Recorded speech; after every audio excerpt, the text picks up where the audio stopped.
Welcome to Georgetown University in Qatar's Pandemic Panels.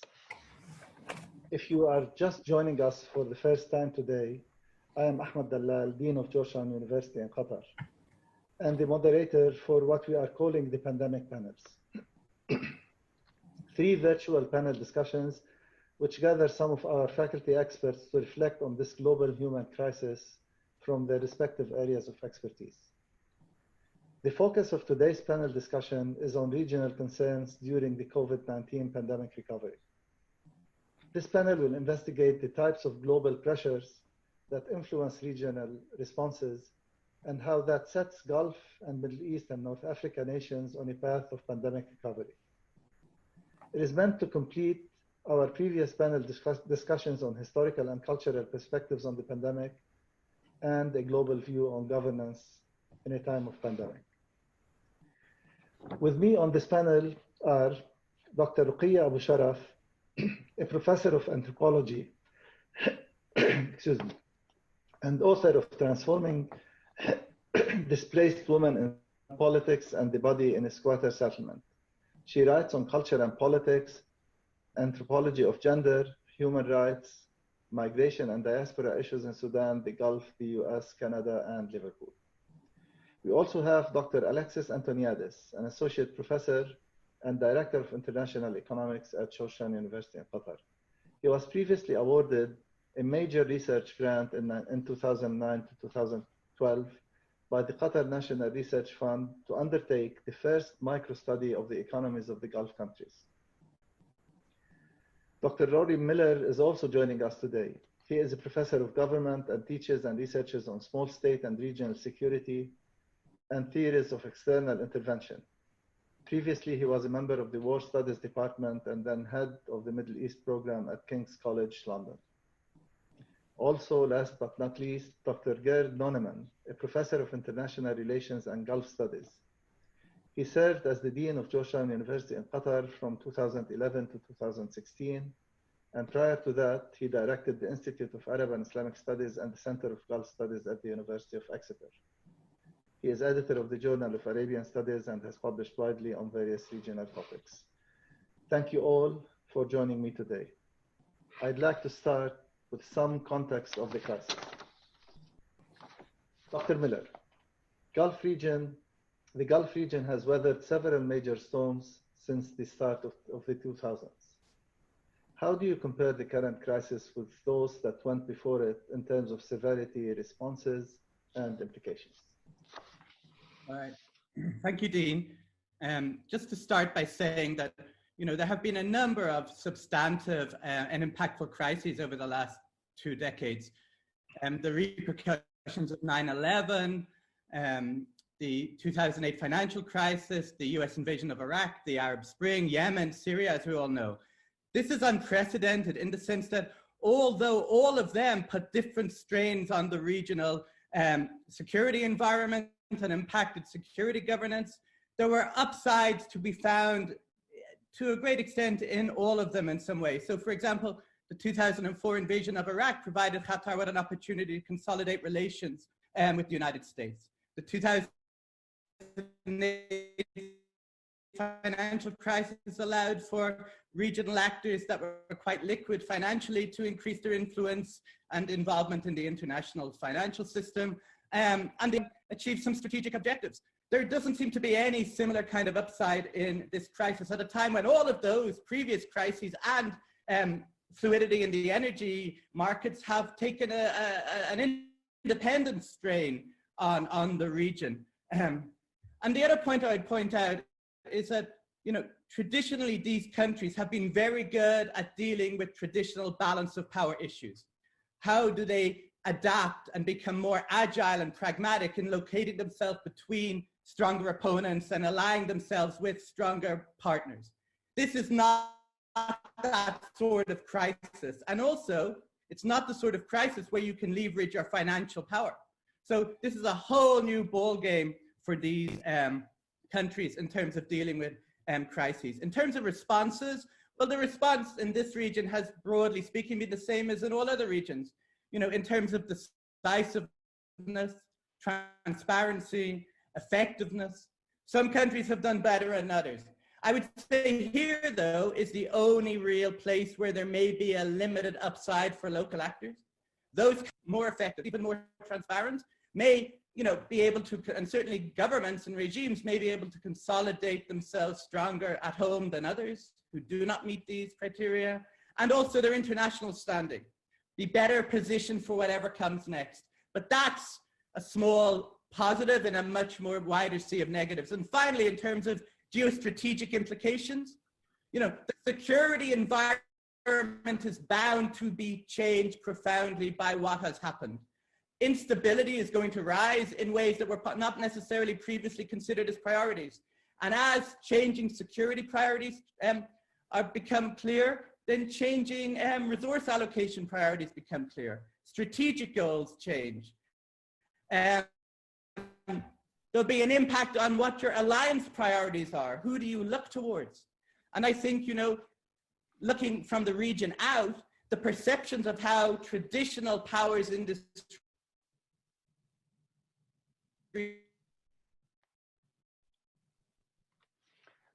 Rory, the voice is cutting. Whether the United States or European actors, something that's been going on a lot now, which is, can you hear me now? Yeah. Yes, now we can hear you, but there was a little bit of disruption. Okay, so just recap very quickly, in geostrategic terms, it's going to have a impact on the security environment, which is going to change strategic priorities, alliance priorities, resource allocation. There's also going to be an issue of looking outside at how other actors who are traditional partners have dealt with this, and this will impact on credibility, legitimacy, trust, and that could also feed into the wider evolving multipolar considerations that are taking place. But to conclude, this is unprecedented, and there are very few opportunities to come out of this in a positive light, I think. Thank you.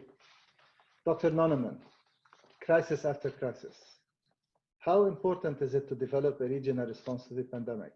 And how do the fractured diplomatic relations in the Gulf affect national and regional responses to the pandemic?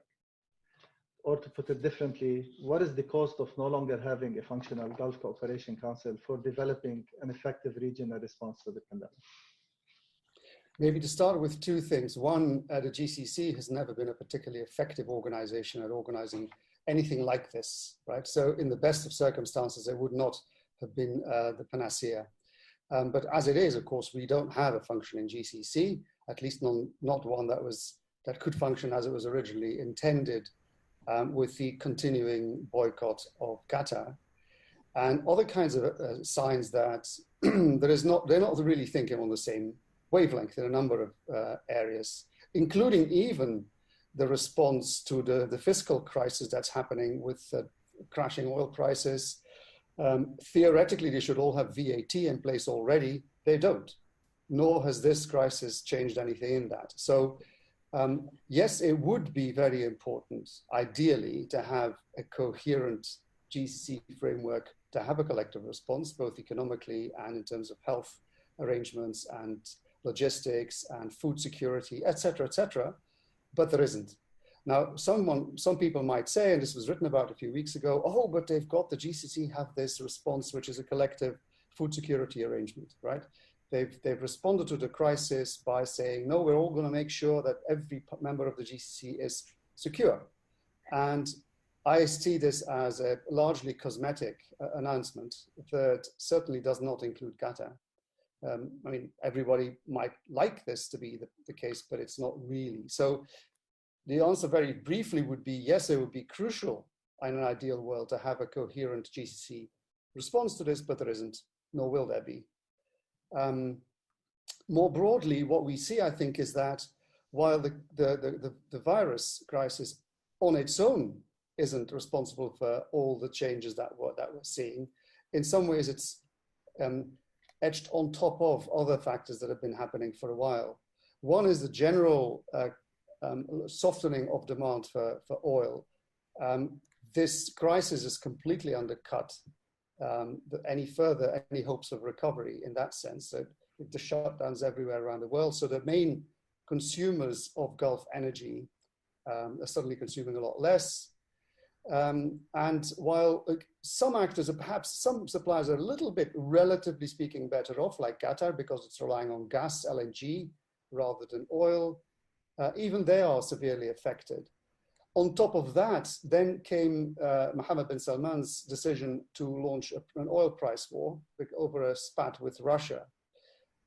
So the combination of these things has led to the current oil price collapse. And so the virus question feeds into this as one component of all this. What's also been obvious is that the impact has been quite different in different parts of the region.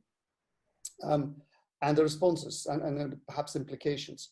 There are two broad categories: the Gulf energy producers, and then the rest, the less advantaged, less financially well-off parts of the Middle East.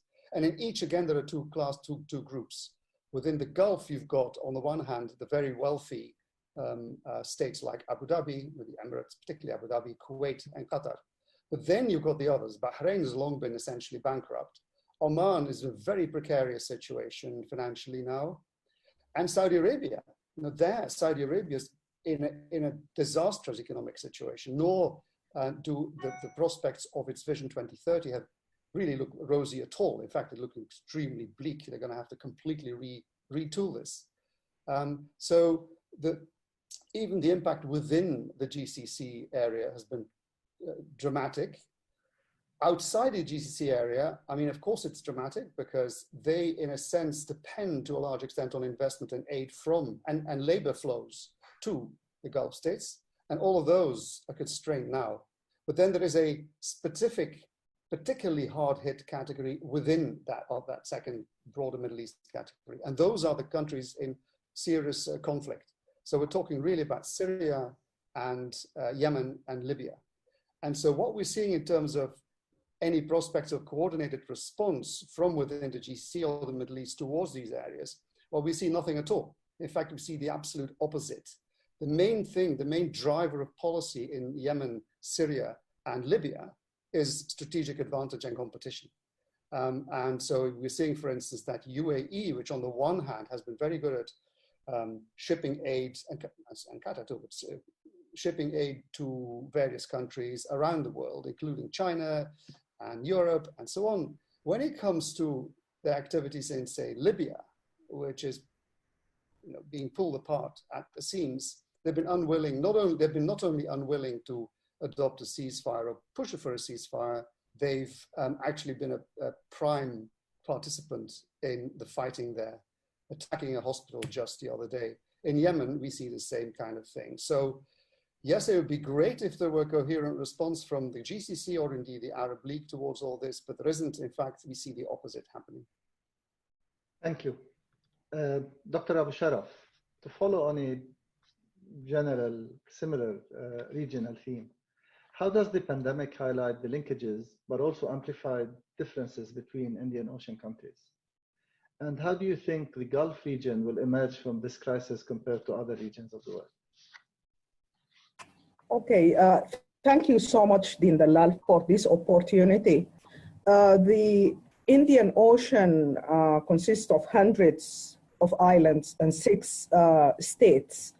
The issue that comes to mind, given the fact that 3 continents share the coastline of the Indian Ocean, Australia, Africa, and Asia, the responses are different. But overall, the main issue of cooperation comes to mind because recently a memorandum of understanding between different Indian Ocean states was put in place with regard to shipping and maritime activities. The safety of the ships, the seafarers, the relaxation of the rules and the conventions governing these kinds of mobilities. So we see a lot of cooperation in the fact that their very economies, their very existence depends on such cooperation. On the other hand, it also highlighted some differences in the politics of the pandemics and what the pandemic has really highlighted and brought to the fore. One of the issues we see, for example, between India and China. China, of course, has presence in Africa, and this is very true for the Western Indian Ocean. So with a recently published article in The Nation of India, highlighted India's expansive role in the Indian Ocean. First of all, it is not just about the maritime might of India that the article has suggested, but the pandemic and its mitigation were actually used by the Indians to show who is really at the forefront in terms of the Indian Ocean politics. We see that India helped in the repatriation, for example, from the Indian Ocean state of the Maldives of large numbers of Indian citizens, but also it helped the Comoros, Mauritius, and the Seychelles in enormous amounts of food and medical assistance. So you will see both cooperation and competition that had been highlighted and amplified as a result of the pandemic. Thank you, Dr. Abusharaf. Now, let us take a look at the global economy. Dr. Antoniades, where do we stand now? Have markets reached the bottom? And are there any significant long-lasting shifts or new trends we will likely see as a result of the pandemic? Bin Dalal, I think you're asking what used to be the $1 million question, and now it's a $1 trillion question. I think it's too early to say whether we have reached the bottom of this crisis, or even to say how deep the bottom may be. Where we stand now is at the point where the pandemic spread to every corner of the world. Most economies and countries and people are on lockdown, and we understood what it means for businesses to have shut down on the economy. Right now, what market participants are trying to assess is whether the easing of the lockdown restrictions on some countries and the gradual reopening of some businesses will succeed, or it will derail the process made over the past few weeks in controlling the spread of the virus. So it all comes down to data. I think if you look at Wall Street, if you look at market participants, they don't really understand how the construction sector works. But they will look at what the Fed has done, what the Central Bank of the US has done, and other central banks. They will look at the fiscal spending, and they may think that the governments have things under control, so we may start to see a recovery. And indeed, we have seen a recovery in the markets. But Wall Street understands data very well, and then data will start coming now. So we have examples of many countries now that over the last couple of weeks, they start to slowly and carefully reopening their economies. So if over the next 5-6 weeks, the data is positive, yes, we may see a slowly recovery in economic activity, potentially a faster recovery in stock markets. But if the data doesn't show that we are able to contain the spread and it leads to a second wave, which is what many are worried about, then we will see a more of a dive in markets and a very painful recovery from this crisis. These are the same kinds of concerns we have to consider in our small operation, never mind these are concerns that everybody has to consider, and it really comes down to data. And we talk about big data, how important it is, virtual learning, and this is the time of it, and we can talk more about that. Indeed. Dr. Miller, in what ways is being a small state an advantage or a disadvantage in the current crisis? And specifically, Qatar is a small state by most measures. How has its response been shaped by its size, if at all? Okay, going from the general to the specific, the first point I would make is nothing to do with small states really at all. This crisis began in one of the largest states in the world, and it's been most severe in the other major states, China and the United States respectively. So there's a tendency to think that if you're not big, then maybe you're going to get away to a certain extent with this. But actually, as we've seen, this is not the case. You know, smallness traditionally is measured by the size of population, territory, the size of your army, the size of your economy. And obviously, these traditional measures will all have a role on how you're able to respond to all crises, including the current pandemic.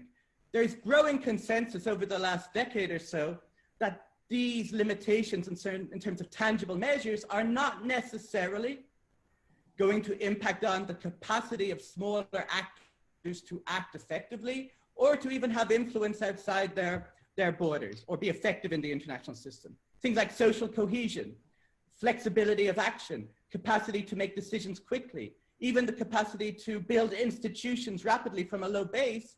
Many argue now that small states are at an advantage over larger states. And these are all criteria and factors that could play an effective and important role in a crisis like this one and give the smaller actor what they call virtual enlargement.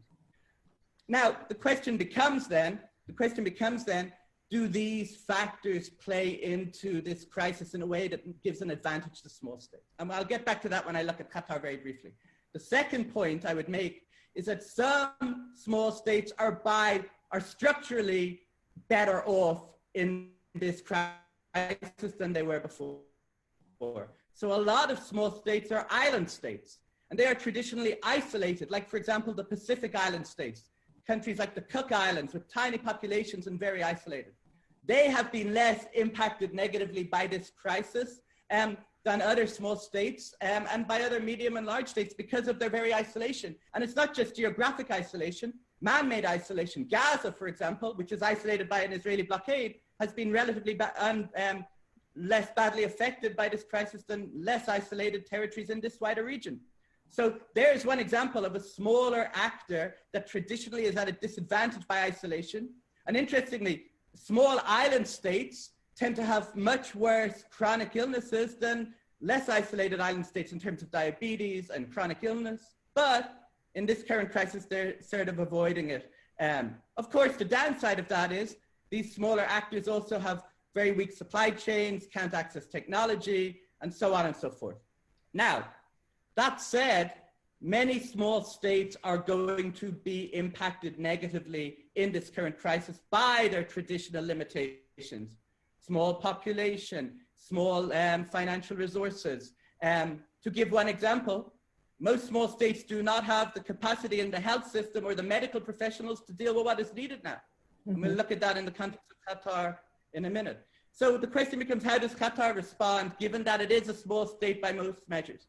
And this is a really interesting question because the literature is increasingly debating whether Qatar serves as a viable model of smallness or is an exception because of its significant financial resources. In other words, does its wealth allow it to act differently than other small actors? And if so, does it tell us any lessons at all?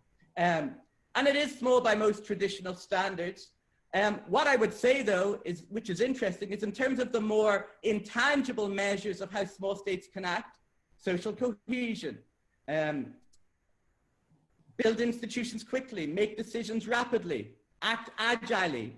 You see all of these criteria and factors coming into play in Qatar's response. And so this is interesting because even though Qatar has high numbers catching the virus currently, there's still a confidence at all different levels of society that they have the structures in place and that they have the decision-making capabilities to deal with it. And so what you see is, despite the fact that it is small, its financial resources and its intangible ways of dealing with its smallness that have been developed and, I guess you could say, nurtured by the blockade, finding new suppliers, adapting to a new regional security threat, have all shown that Qatar can deal with this properly. And of course, that is not to say that it won't come out of this badly bruised and beaten, but that it is able to use the factors that have helped it deal with its smallness in the past in this current crisis.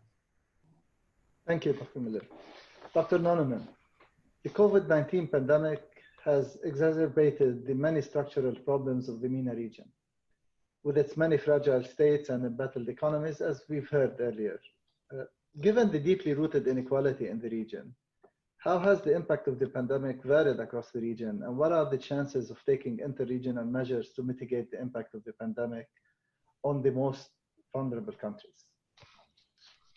So the impact's, of course, been different in terms of the distribution of wealth across these countries, right? There are some countries with small populations and huge financial power of muscle, such as Qatar, Abu Dhabi, Kuwait, And then there are the medium ones. Perhaps Saudi Arabia can still fall into that, perhaps Oman. And then a lot of the others are at a very much poorer end with large populations, so high demand, low resource base. And with that, combined with that, very often an inadequate policy making, ineffectual policy making, and so on. So the result is large, poor populations, often people squeezed together in huge cities or quarters, parts of cities, with health services that are simply inadequate. So the inequality within the MENA region is enormous in that sense. Sitting where we are in Qatar, there's a very strong health service in terms of numbers of beds, including ICUs, intensive care units per population. Qatar is extremely well served, partly, of course, driven by its A, organizational capability, but B, crucially, its financial muscle. In lots of other places, that's just not available. So in that sense, the impact's very, very different. And one of the things that would mitigate these the impacts of various crises, economic or otherwise, in the past is now also being constrained, and that's aid. So there were two major things that would help. One was aid and investment mainly from the Gulf states to these other states. And the second was reverse remittances from the Gulf states to these states because of the labor flows from those states to the Gulf. And both are now under threat. We've already seen that large numbers of migrant workers have been made unemployed effectively. In many cases already started to move back to their home countries. And once the travel restrictions are lifted or reduced, that reverse flow of labor is going to increase further and perhaps permanently. So the impact, the inequality is going to be worsened even by these kinds of secondary effects on the poorer, less well-governed parts of the Middle East. But the impact also on the richer countries is not going to be a temporary thing either. We've seen perhaps the most immediate example would be a case like Oman. Oman, until now, people didn't know too much about it. It has oil, it has some potential of gas. It seems to have a fairly wealthy, well-governed context and population, but their financial situation, their fiscal situation was never very strong and is now dramatically damaged, not just by the virus directly, of course, but by the general economic malaise that has hit the world economy and has hit their consumers of their energy exports. So a place like Oman may end up in a critical financial situation.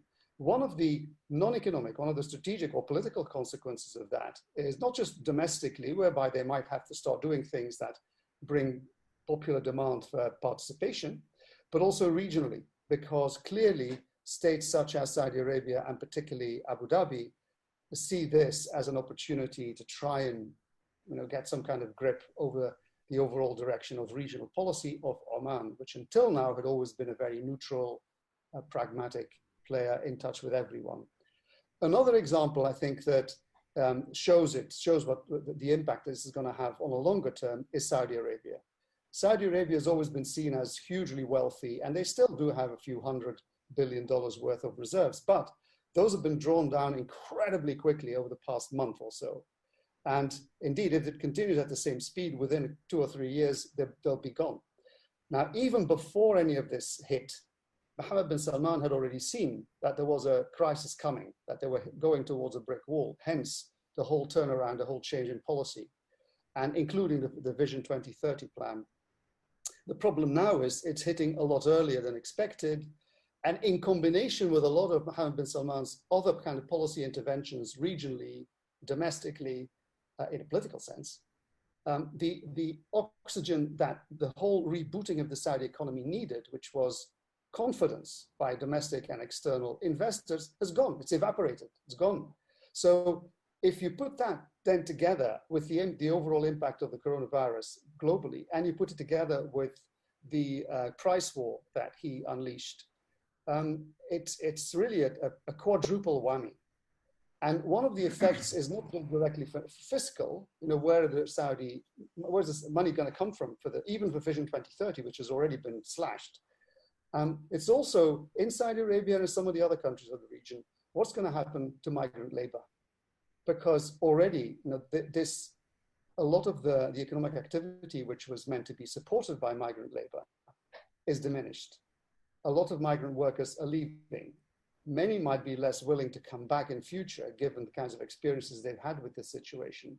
So a key question is going to be, can these states reinvent themselves with less cheap labor and more popular contributions in terms of taxes and lower subsidies, etc.?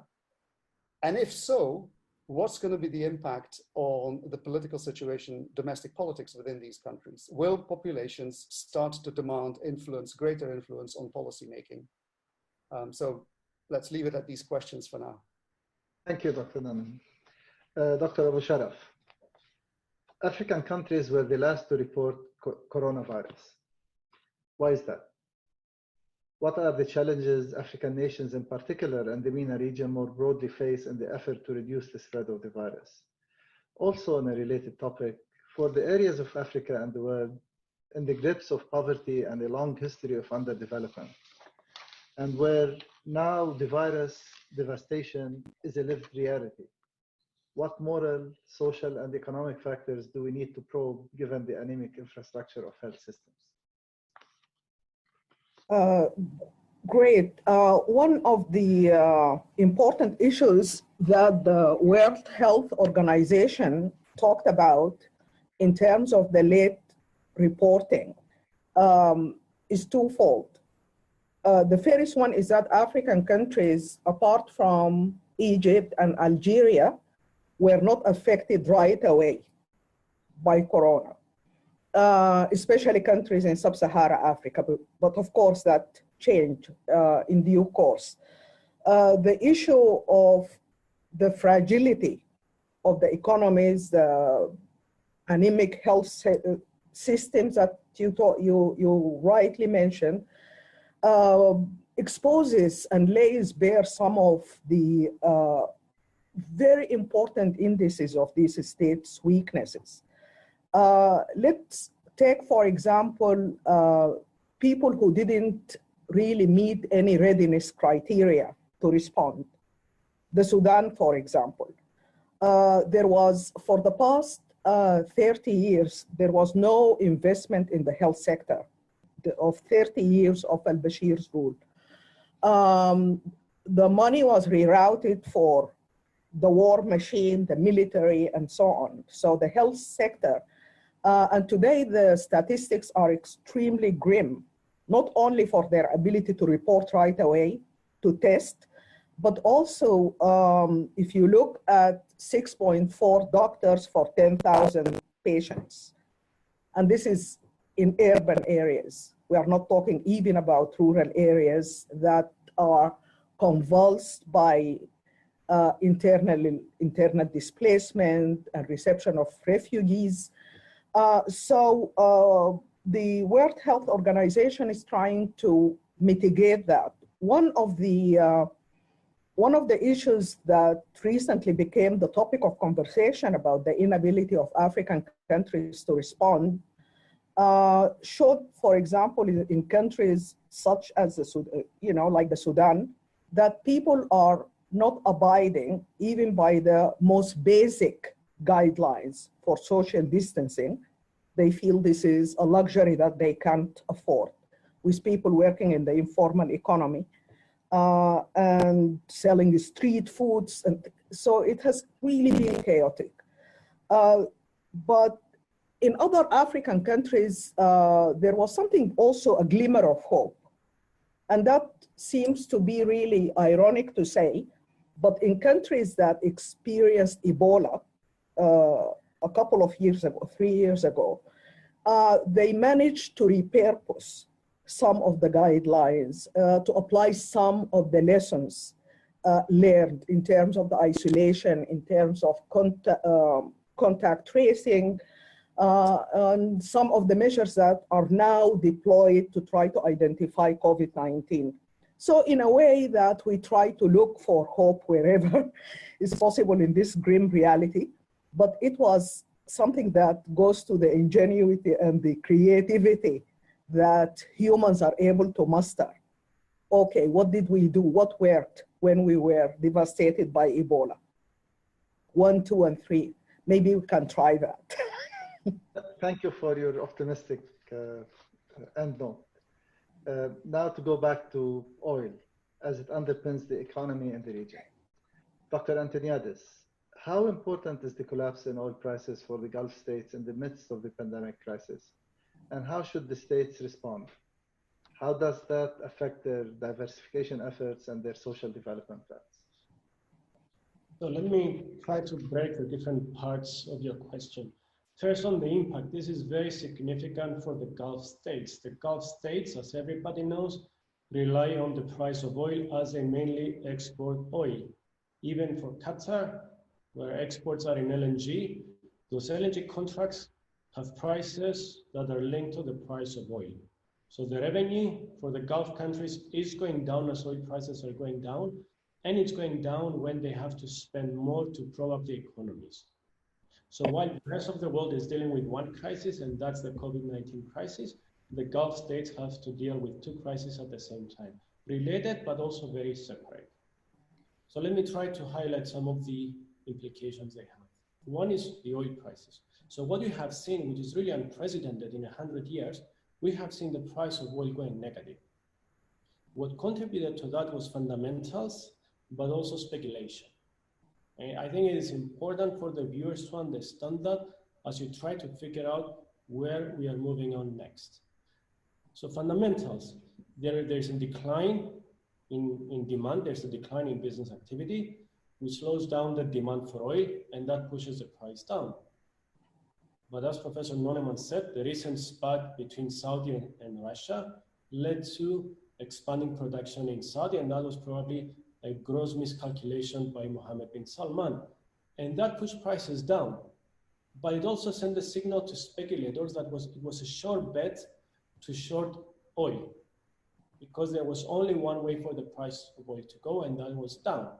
And as the price of oil was going down, more and more speculators got behind this position, and the decline accelerated. And of course, when the price of oil went to $30 to $20 to $10, many thought that was the opportunity of a lifetime to buy low and sell high. What they miscalculated was that there is no storage for oil. It's too expensive now to store oil. And again, speculators continue to short.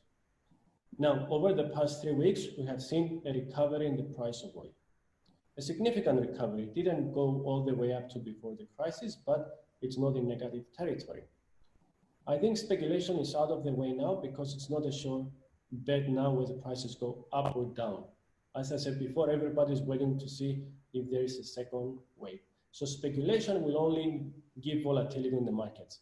Fundamentals now will explain whether oil prices go up or down. And we have to wait and see whether the easing of the restrictions pays off or it creates a bigger problem for countries. The challenge for the Gulf countries is not just that price of oil has gone down. This has happened in 1988, 89, in 2001, in times when the states, especially Qatar, didn't have all the LNG facility they have now. They didn't have the wealth they have now. They didn't have the sovereign wealth funds they have now. 2008, 2009 financial crisis. But this time is different for many, many reasons that many of my colleagues spoke about. And I want to highlight Saudi. Saudi is pushing on a modernization plan. As it was mentioned 5 minutes ago, they were going to hit a wall, and they're hitting the wall now. So this could not have come at a worse time for them. At the same time, if you're Qatar, if you're Abu Dhabi, what is happening is the promise of growth in Saudi Arabia, the big elephant in the room, is attracting a lot of investment, is attracting a lot of interest, it's attracting a lot of companies, a lot of foreign direct investment. And that makes the appeal of Qatar and Abu Dhabi and Dubai to attract the same investments and businesses and interests to go down. So now that competition, I think, no longer exists because investors will also focus on the risk that is in Saudi Arabia. And I think there is a lot of risk there. So yes, it really hurts the GCC, but it was said many times before, GCC is not homogeneous. There are significant differences among the countries, and it's the relative impact that will guide the decision of investors moving forward. To conclude, how do you respond? Well, we don't need to reinvent the wheel. It has to do with fiscal expansion. All the states have to spend to prop up their economies. They cannot do monetary policy, monetary easing, because they have currencies pegged to the US dollar. So they have to follow the monetary policy of the US. The US is cutting interest rates, which allows all the countries here to cut interest rates. They have to borrow to find money to spend. They cannot print money. So all of them are borrowing by issuing government bonds and going to the global markets. And again, that differentiation I talked about is very important, because the ability of Qatar to borrow is much different than the ability of Oman to borrow. And they use the sovereign wealth funds to raise borrowing at margin by putting as collateral stakes in major holding companies. Thank you. Dr. Nonneman, to stay on the subject of oil, what impact do you think the pandemic have on oil prices, and if so, why? And then will these seismic shifts dissipate after the world recovers from the virus, from the pandemic? And more broadly, what effect will the current crisis in all of its phases have on the regional configuration of power?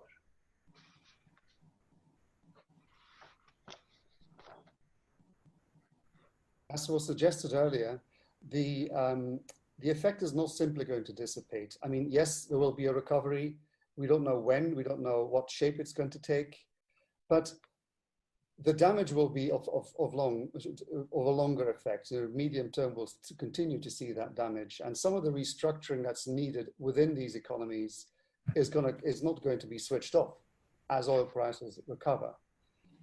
Who knows what's going to happen there'll be a shakeout of certain medium and small companies, and they can't survive under current circumstances.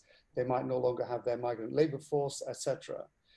And there might be a rethink beginning to happen in some of these countries as to how are we going to organize ourselves to function without all this cheap labor, or with less of this cheap labor. But there is something else beyond that. Oil prices didn't just collapse because of the coronavirus thing, or that was one element. The price war that Professor Antoniades talked about is another.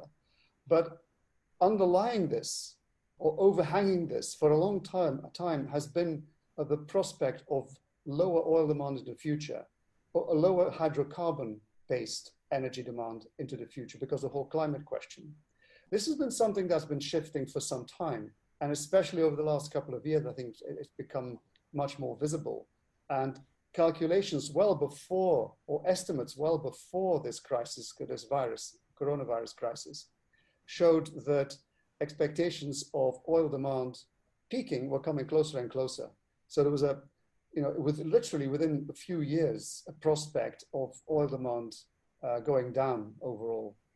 So the many years of confident expectation that oil demand was going to go up and up and up and up as the Asian economies especially boomed, that had been diminished already considerably.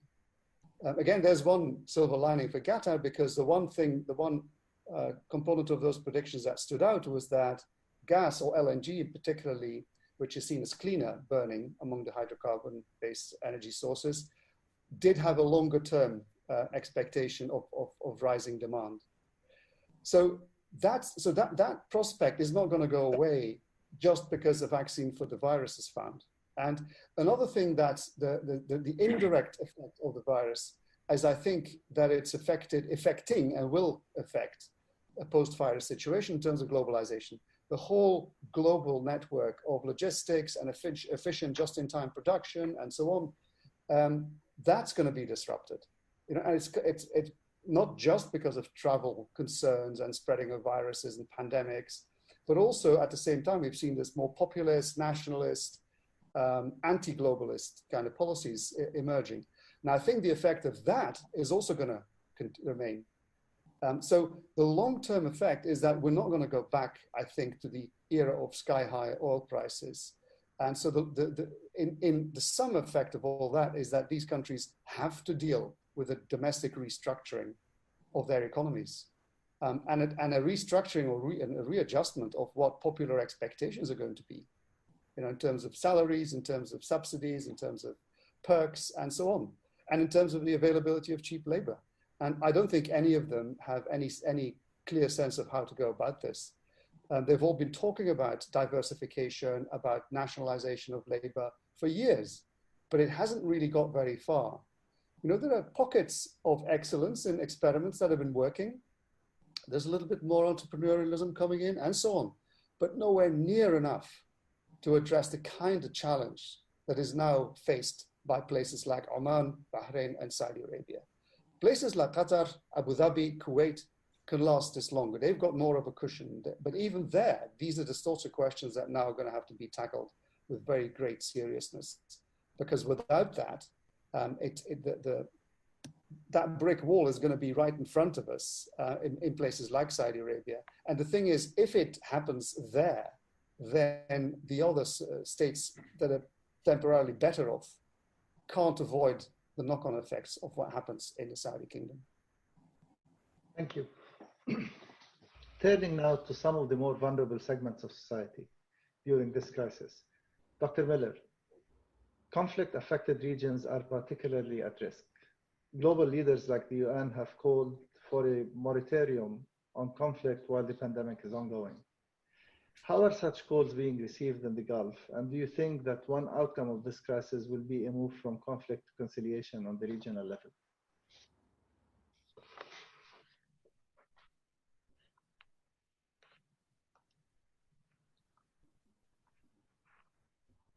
Dr. Miller? He's not there. Okay, well, maybe I'll move to the next question and we'll come back to Dr. Miller after this one. Hopefully the connection will be resumed.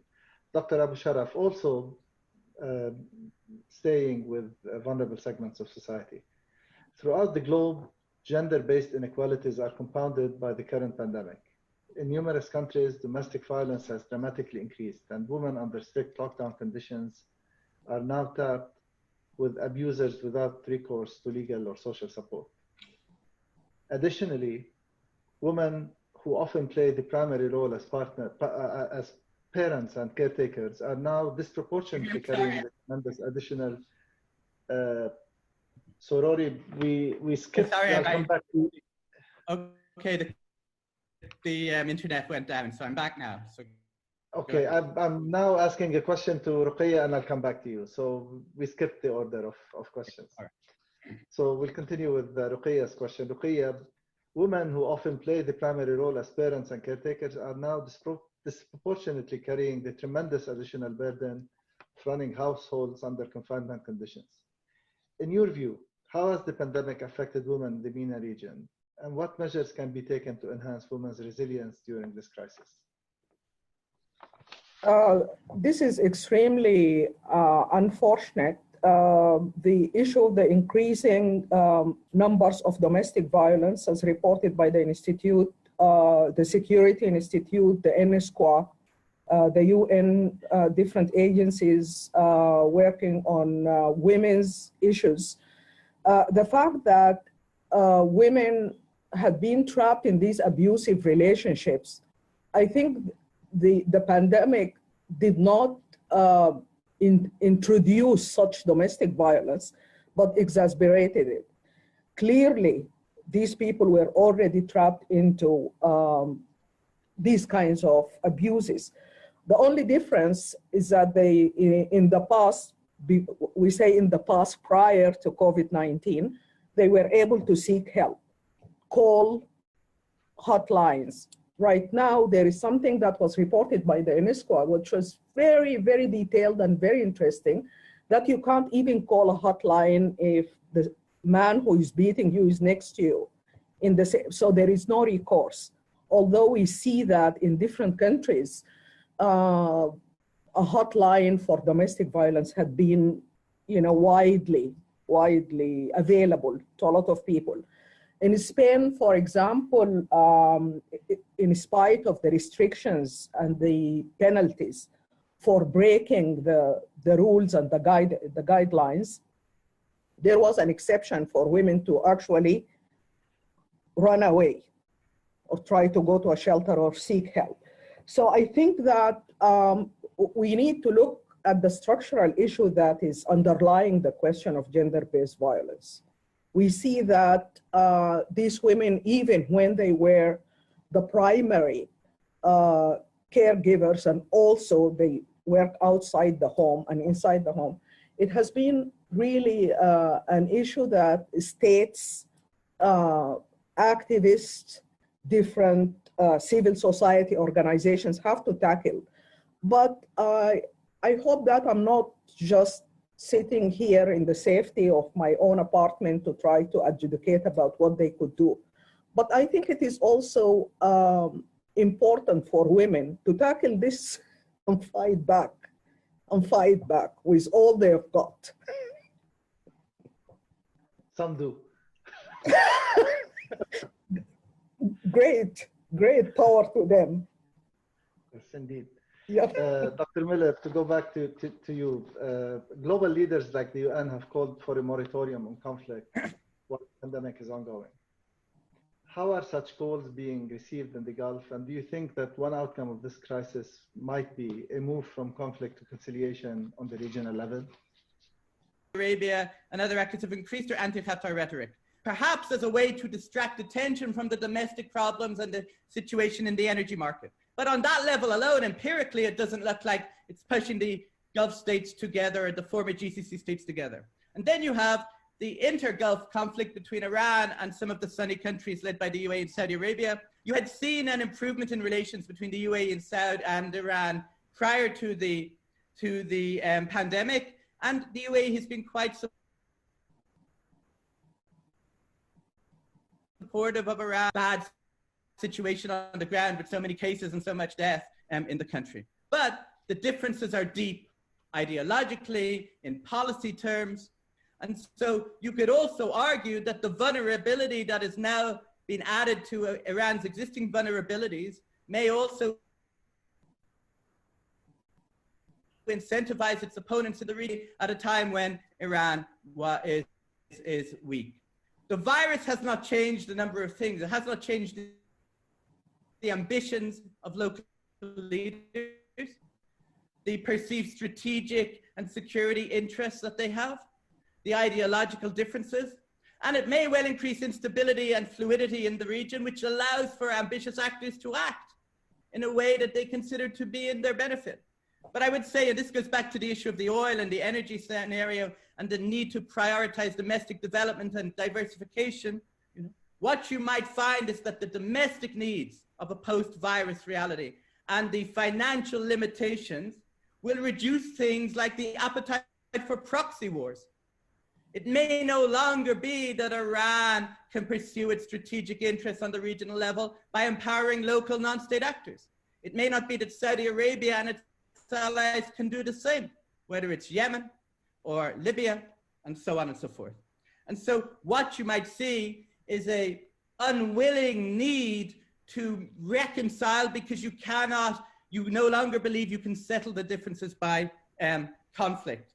And I think that is the only opportunity, not a changing sense of realization of what is capable in the future realities that they will face. Thank you. Thank you. We're running out of time, so perhaps if you indulge me, I will ask one general question to the panel. Anyone can answer it. A question about corona governance in general. We hear a lot of talk about living in a multipolar world, where power is concentrated in several different regions, with an impact on how the world is governed and how the global economy is run. Has the current crisis further contributed to this development? And if it has, why has it? And given what this pandemic has revealed about the flaws of the current global economic order, what does the focus on economic recovery leave out of the equation so that we can recover the other losses suffered during this crisis? May I just tackle one issue and leave the other with respect to the global economy, with the global inequities. We will see that, for example, the IMF tried to put a package of recommendations for the help of poor countries or low-income countries, such as rapid credit facility, one of them, catastrophe containment and relief trust. But these kinds of financial relief packages to try just to mitigate some of the impact are also tied to the issue of debt, the issue of whether they can, powerful countries can actually suspend or do something about the debt. I will leave this to my friend, Dr. Antoniades, but I just wanted to talk about the conversation about Corona governance, and I think this is really aptly put topic for further conversation. But it's about also the trust and the confidence. Here, Professor Nonneman and Professor Miller, both of them talked about issues, touched greatly on issues of confidence. The same thing with Professor Antoniades. But at the level of the day-to-day, how can we reimagine social life after this? I don't think that people are going to emerge from this as confident to go, to malls, to travel, in these situations. I think it did something that touched the core. It just showed how vulnerable people are to these different dynamics. So in terms of the social dynamics, the movements, the travel, the vacations, hugging friends, and having public gatherings, I think it's going to be extremely difficult for people to summon the confidence to live life as they used to. And so on that note, I am very pessimistic that it's going to be any semblance of normalcy, at least not in the near future, without testing and a vaccine.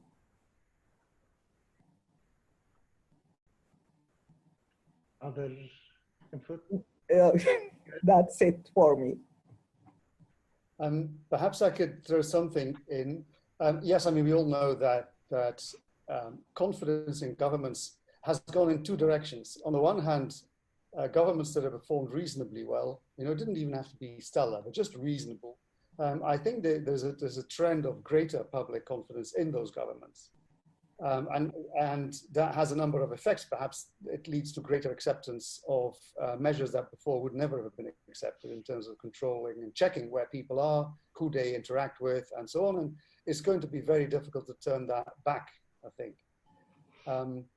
The experience in Qatar has been quite striking too. I mean, people have been, with some pockets of resistance, passive resistance perhaps, been willing to go along with pretty sharp draconian measures to control the spread of the virus. And there is a high level of confidence in the government.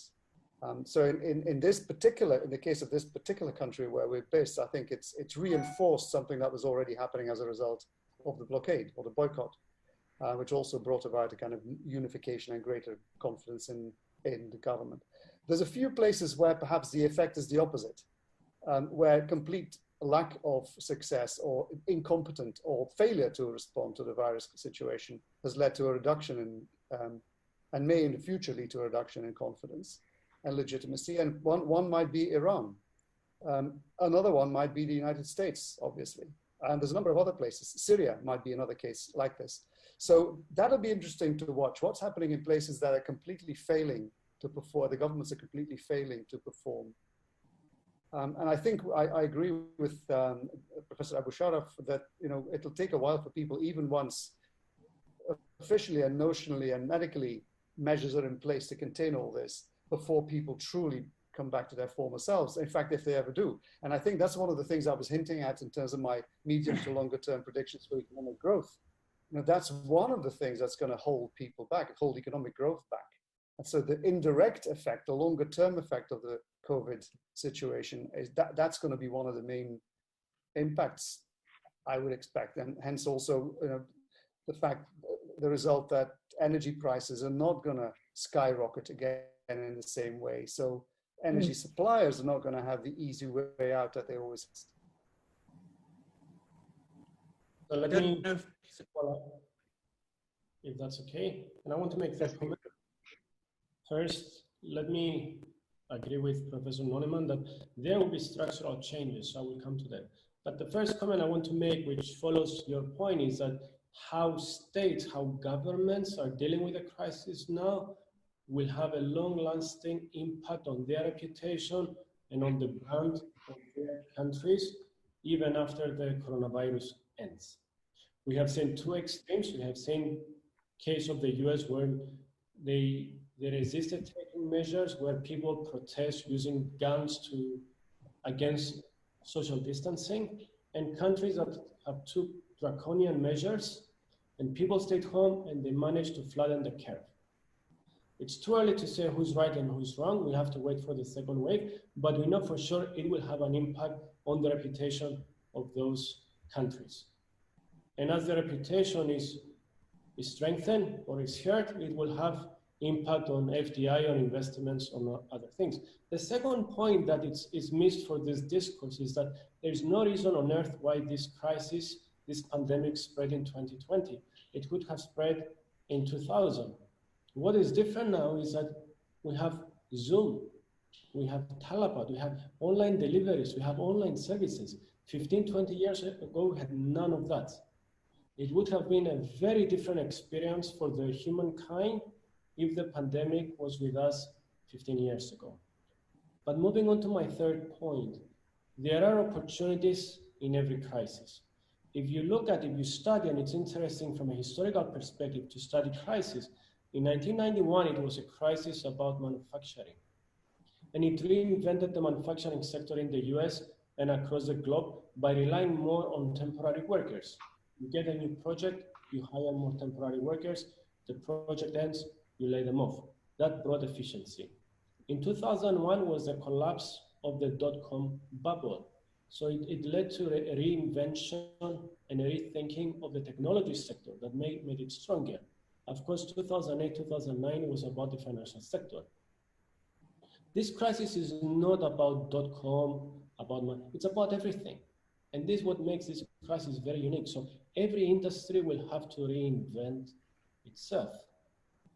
And if you think about the services I talked about, online services, online learning, online school, online deliveries, online shopping, those were created along with traditional measures. So you could go and pick up your food, you could dine out, but you also had online services. But now we have to start thinking about an environment where you only have those online services. And I think that will lead to some innovation in a lot of these categories, and a rethinking about many of the principles that we haven't changed for the last 50 years. 5-day work week, minimum income by the government, providing minimum income, whether people can work from home and not go to work, spending on a lot of things. As people are on lockdown for 3 months, they realize they can live with less. So it's interesting to see how things will play out moving forward. Thank you. Dr. Miller? I don't know if you can hear me. Okay, if you can hear me. I'd just like to make two smaller points. I mean, I agree with everything that's been said. The first is, I think it's surprising so far if you reflect on the fact that those countries where the leadership have been unclear have had a very negative impact on the way that members of the public have acted. So to give you an example, in those countries where it was unclear, for example, recently Ireland, when the public were waiting for the leadership guidance on wearing masks, as soon as they were unwilling to be decisive on that issue, we saw the number of people wearing masks fall. And so I think in terms of governance, it's quite interesting that even quite highly politically developed countries, the population are still very, very dependent on being led by the politicians.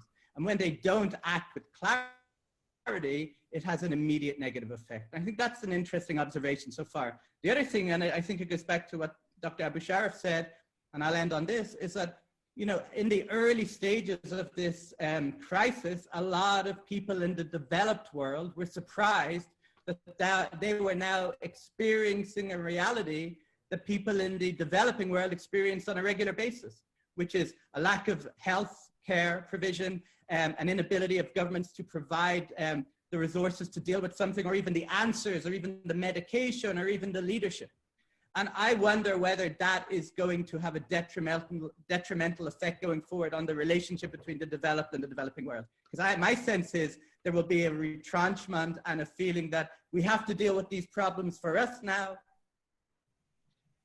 We cannot prioritize the developing world, and therefore we are going to basically withdraw somewhat in terms of dealing with the issues we were prioritizing before. As opposed to the alternative, which is now we are experiencing some of the helplessness that are dealing with traditionally, therefore we feel how they're feeling and we must act more. And I think that's also an unanswered question, but my sense is on the pessimistic side, you're going to see countries going, we have these potential, crises that need much more resources. We cannot afford to be generous with our priorities now. But maybe I'll be proven wrong, hopefully. Thank you. Thank you. I would like to thank our panelists for joining us today, and also everyone who joined us today. I hope you enjoyed hearing from our scholars as they applied their knowledge to this unique global challenge. I hope these scholars have helped to increase our understanding of some of the key issues of concern, and our understanding that a reasoned and effective response to a crisis requires a diversity of perspectives and in-depth understanding. Thank you again, and please stay safe.